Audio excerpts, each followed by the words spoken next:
स्वागत है आप सबका डिफेंस डिकोड पे। और इस वीडियो में हम बात करने वाले कुछ अपडेट के बारे में। सबसे पहले हम बात करेंगे डीआरडीओ को लेके, जहाँ पे डीआरडीओ के डीआरडीएल द्वारा बनाया गया जो रडार वार्निंग रिसीवर है और जो मिसाइल अप्रोच वार्निंग सेंसर है, इन दोनों को इंडक्ट किया जा रहा है एयरबस के द्वारा। पर्टिकुलरली यहाँ पे टेक्नोलॉजी डीआरडीओ ने डेवलप की है, मैन्युफैक्चर करती है इसको बीईएल। तो यहाँ पे एयरबस बीईएल से इंपोर्ट करने जा रही है और ये जो भी सेंसर होंगे वो आप ही के द्वारा ऑर्डर किए गए आईएएफ के C295 में लगाए जाएंगे एयरबस के द्वारा। तो डीआरडीओ के इस प्रेस रिलीज में लिखा गया है कि यहाँ पे जो मिसाइल अप्रोच वार्निंग सिस्टम है वो अल्ट्रा वायलेट बैंड पे बेस्ड है। तो यहाँ पे अल्ट्रा वायलेट बैंड वाले MAW किस तरह से सुपीरियर हैं और कैसे टेलर मेड है एक बड़े एयरक्राफ्ट के लिए, उसके बारे में हम प्राइमरली बात करेंगे। तो यहाँ पे दो चीज़ें सप्लाई की जा रही हैं, पहला जो है रडार वार्निंग रिसीवर और दूसरा है MAW।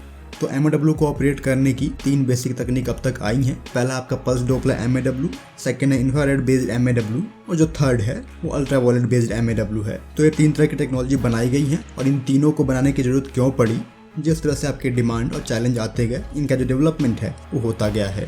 आमतौर पर आप इन सेंसर को क्यों बनाते हो, बेसिकली आपको हेल्प करते हैं अगर आपके एयरक्राफ्ट पे एक ऐसे मिसाइल से फायर हो जाए जो कि हीट सीकिंग हो, आपके एयरक्राफ्ट की हीट को देख के आपकी तरफ आ रही हो। तो यहाँ पे प्राइम फंक्शन ये है कि उस पर्टिकुलर मिसाइल को डिटेक्ट करके आपको इन्फॉर्म करे, वार्निंग दे और जो भी आपके काउंटर मेजर हैं तुरंत उनको डिप्लॉय करे। इतनी चीज़ें आप चाहते हो, लेकिन जो रिक्वायरमेंट है हेलीकॉप्टर के लिए, एक स्लो मूविंग एयरक्राफ्ट के लिए और एक फाइटर जेट के लिए वो अलग अलग हो सकती हैं। और कोई स्लो मूविंग एयरक्राफ्ट है वो जल्दी से मनूवर नहीं कर सकता है, तो वहाँ पे जो रिएक्शन टाइम होगा उसके पास वो काफ़ी कम होगा। तो वहाँ पे आप चाहोगे कि उसके पास एक ऐसा MAW हो जो कि ज़्यादा सेंसिटिव हो और जिसकी जो एक्यूरेसी हो, डिटेक्शन हो, फॉल्स अलार्म हो, ये सारी चीज़ें एक्यूरेट हो।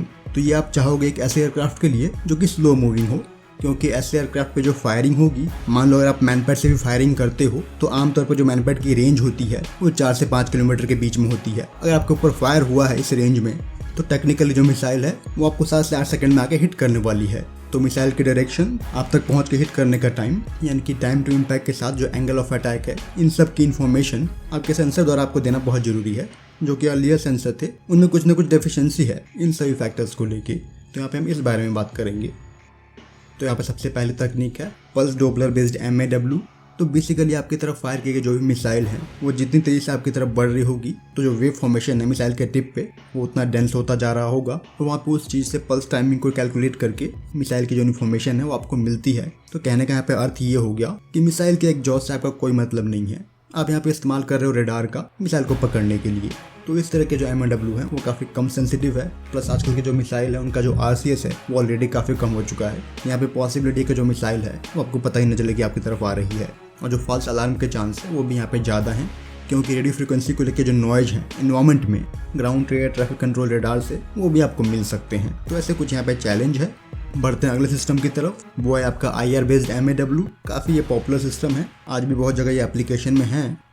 तो बेसिकली यहाँ पे क्या हो रहा है कि वो कोई भी रेडिएशन जो कि 400 नैनोमीटर से 700 नैनोमीटर के बीच में है, मतलब इस स्पेक्ट्रम में अगर जो मिसाइल का एग्जॉस्ट है वो हीट एमिट कर रहा है तो वो जो पर्टिकुलर मिसाइल है वो पकड़ी जाएगी। तो इस तरह के जो सेंसर होते हैं वो आपकी तरफ बढ़ रहे मिसाइल का जो एग्जैक्ट एंगल ऑफ अटैक है वो आपको दे पाएंगे, प्लस जो एक्यूरेसी है एक लॉन्गर रेंज पे वो भी ये पकड़ पाएंगे। लेकिन यहाँ पे चैलेंज कब आता है, जब कोई पर्टिकुलर मिसाइल सरफेस से फायर की जाती है, यानी कि सरफेस टू एयर मिसाइल है, कोई मैनपैड है। अगर जब ऐसी फायरिंग होती है तो हम सभी जानते हैं कि जो अर्थ है वो भी सन की प्रेजेंस में हीट को एब्जॉर्ब करती है, मतलब वो भी रेडिएट हो रही होती है। और जब आप अर्थ से ही मिसाइल को फायर कर देते हो तो अर्थ द्वारा हो रहे रेडिएशन और मिसाइल के एग्जॉस्ट के रेडिएशन को लेके जो डिटेक्शन है वो कभी कभी मुश्किल हो जाता है, और यहाँ पे जो फॉल्स अलार्म है उसको लेके आपको एक्यूरेसी नहीं मिल पाती है। तो यहाँ पे आप एक केस अज्यूम करना चाहोगे, मान लो किसी ने S2A मिसाइल फायर कर दी, तो फायर होने के कुछ देर बाद वो अचानक से आपके सामने आ सकता है अगर आपके सेंसर ने डिफरेंशिएट नहीं किया टेम्परेचर्स के बीच में।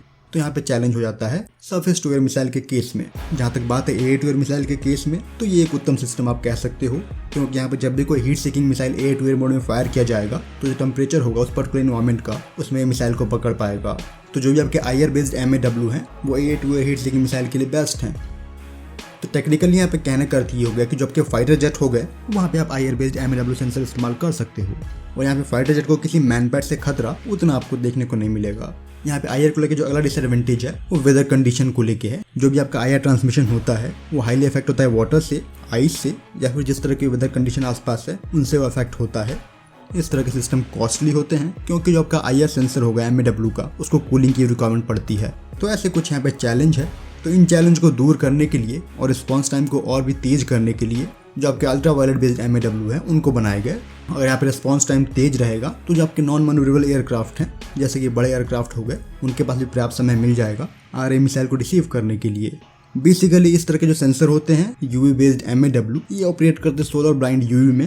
तो यहाँ पे इसके कहने का अर्थ ये हो गया कि हम सभी जानते हैं जो UV स्पेक्ट्रम होता है वो जाता है 400 नैनोमीटर से लेके 10 नैनोमीटर के बीच में, और इसमें भी कई सारे लेयर को डिवाइड किया गया है, जैसे कि near ultraviolet, mid ultraviolet और फार अल्ट्रा वायलेट।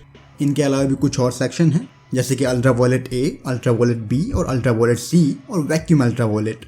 तो हम यहाँ पे सभी जानते हैं कि जो सन है वो नेचुरल UV सोर्स है और वो कई सारी फ्रिक्वेंसी में UV को रेडिएट करता है। तो जो फ्रिक्वेंसी 100 से लेकर 200 नैनोमीटर के बीच में होती है उसको एब्जॉर्ब कर लेता है डायटोमिक ऑक्सीजन। जो 200 से लेकर 280 नैनोमीटर के बीच में होती है उसको एब्जॉर्ब कर लेता है आपका ओजोन लेयर, मतलब ट्राइएटोमिक ऑक्सीजन। ये चीज़ यहाँ पे की है, मतलब जो भी UV रेडिएशन 200 से 280 के बीच में रेडिएट हो रही है वो एब्जॉर्ब कर लिए गए आपके ओजोन के द्वारा। और यहाँ पे जो आपका वैक्यूम अल्ट्रावायलेट रेडिएशन है उसको एब्जॉर्ब कर लेती है आपके एटमॉस्फेयर में जो एयर है वो। तो टेक्निकली यहाँ पे कहने का अर्थ ये हो गया कि जो भी UV रेडिएशन 200 से लेकर 280 नैनोमीटर के बीच में आ रही थी आपके पास, उसको तो आपके ओजोन ने पकड़ लिया है। जो वैक्यूम रेडिएशन था उसको एयर ने पकड़ लिया है। तो पूरे अर्थ पे इस पर्टिकुलर फ्रिक्वेंसी में जो UV रेडिएशन है वो आपको मिलेगा नहीं या फिर रेयरली मिलेगा। और जब भी ऐसा होता है तो आप UV रेडिएशन को पकड़ने के लिए जो फोटो डिटेक्टर बनाओगे वह ऐसे मटेरियल को बनाओगे जो कि ब्लाइंड स्पॉट को पकड़ ले, मतलब ब्लाइंड UV को पकड़ ले। तो टेक्निकली जो एक बार है 280 नैनोमीटर पे वो आप डाल दोगे अपने डिटेक्टर के ऊपर। यहाँ पे आमतौर पर जो आपके डिटेक्टर होंगे ये बनाए जाएंगे गैलियम नाइट्राइड से, सिलिकॉन से और जिंक ऑक्साइड से। तो इन 3 एलिमेंट को मिलाकर आप ब्लाइंड UV डिटेक्टर बनाते हो जो कि अर्थ पे हो रहा है 200 से लेकर 280 के बीच में हो रहा है, जो भी UV रेडिएशन है उसको पकड़ पाए। तो ये तो बात रही सेंसर के डिटेक्टर की, जो उसको आपने बना दिया और एक जो बार है सेट कर दिया 280 nm का। अब आते हैं मिसाइल के एग्जॉस्ट पे। तो यहाँ पे जो आपके मिसाइल का एग्जॉस्ट होता है, आमतौर पर जो आपके सरफेस टू एयर मिसाइल होंगे, स्पेशली आपके जो मैन पैड हो गए, उनके अंदर लगाया गया जो सॉलिड मोटर है वो मुख्यतः बनाए गए होते हैं एल्युमिनियम से। उसमें बोरॉन और बेरियम का भी मिक्स होता है। जब ये जलते हैं तो यहाँ पे कई सारे स्पेक्ट्रम में जो रेडिएशन है वो ये करते हैं, और उनमें से कुछ होते हैं ऐसे रेडिएशन वो ऑलरेडी ब्लॉक कर दिए गए हैं ओजोन के द्वारा। तो जब भी आपके एग्जॉस्ट से ये चीज़ होगी तो जो डिटेक्टर होगा वो तुरंत पकड़ लेगा। तो यहाँ पर टेक्निकली कहने का अर्थ ये हो गया कि जो रिस्पॉन्स टाइम है वो काफ़ी फास्ट होगा, एग्जैक्ट आपको लोकेशन मिल जाएगी, और उसको काउंटर करने के लिए जो तैयारी है वो ऑब्वियसली आप तेजी से कर दोगे। तो इसलिए आपके कोई भी स्लो मूविंग एयरक्राफ्ट के लिए जो ब्लाइंड UV बेस्ड MAW होते हैं वो इफेक्टिव माने जाते हैं। सो DRDO द्वारा बनाए गए सिस्टम को एक्सपोर्ट किया गया है एयरबस को IAF के C295 के लिए। इसलिए हम बात करते हैं इंडियन नेवी को लेके, जहाँ पे इंडियन नेवी ने जो 4th कैवलरी क्लास सबमरीन है उसको ऑफिशियली कमीशन कर लिया है। नाम यहाँ पे इसको दिया गया INS वेला का। सबमरीन को लेके हम ऑलरेडी बात कर चुके हैं। ज़्यादातर जो सिस्टम यहाँ पे हैं वो DRDO और MDL की हेल्प से यहाँ पे बनाए गए हैं। तो ये कहीं ना कहीं इंडियन नेवी की जो क्षमता है उसको बूस्ट करने जा रहा है। जो बचे हुए 2 सबमरीन हैं कैवलरी क्लास के, उसको लेकर हम सभी जानते हैं INS वागीर ऑलरेडी समुद्र में है अपने ट्रायल्स पे, और जो वागशीर है उसका कंस्ट्रक्शन कंप्लीट कर दिया गया है, जल्दी उसको भी लॉन्च कर दिया जाएगा। फिलहाल इस वीडियो में इतना ही। जय हिंद।